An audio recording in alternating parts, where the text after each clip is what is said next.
గత ఏడాదిన్నర కాలంగా టెస్ట్ క్రికెట్లో టీమిండియా ఆట తీరు ఏమాత్రం బాలేదు.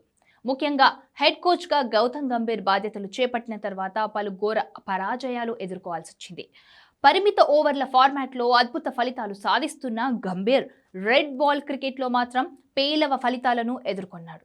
ఈ కారణంగానే అతన్ని టెస్ట్ ఫార్మాట్ కోచ్గా తప్పించబోతున్నట్లు వివిఎస్ లక్ష్మణ్తో బీసీసీఐ చర్చలు జరిపినట్లు వార్తలు వచ్చాయి. తాజాగా ఈ వార్తలపై బీసీసీఐ స్పందించింది. వీటిలో ఎలాంటి వాస్తవం లేదని బీసీసీఐ సెక్రటరీ దేవాజిత్ సైకియా స్పష్టం చేశారు. గంభీర్ను మారుస్తున్నారంటూ వచ్చిన కథనాలన్నీ పుకార్లేనని తెలిపారు. ఎంతో ఆలోచించిన తర్వాతే బీసీసీఐ ఏ నిర్ణయమైనా తీసుకుంటుందని చెప్పారు.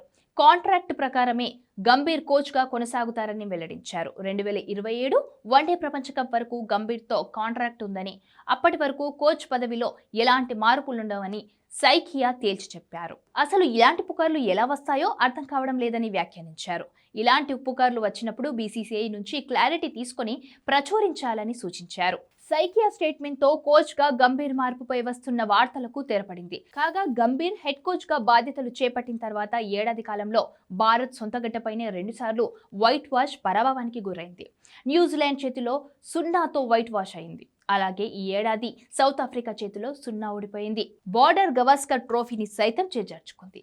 ఈ ఫలితాలతోనే టెస్ట్ కోచ్గా గంభీర్ను తప్పించాలని డిమాండ్ మొదలైంది. అయితే కాంట్రాక్టు పూర్తయ్యే వరకు గంభీర్ కోచ్గా కొనసాగుతారని బీసీసీఐ మరోసారి క్లారిటీ ఇచ్చింది.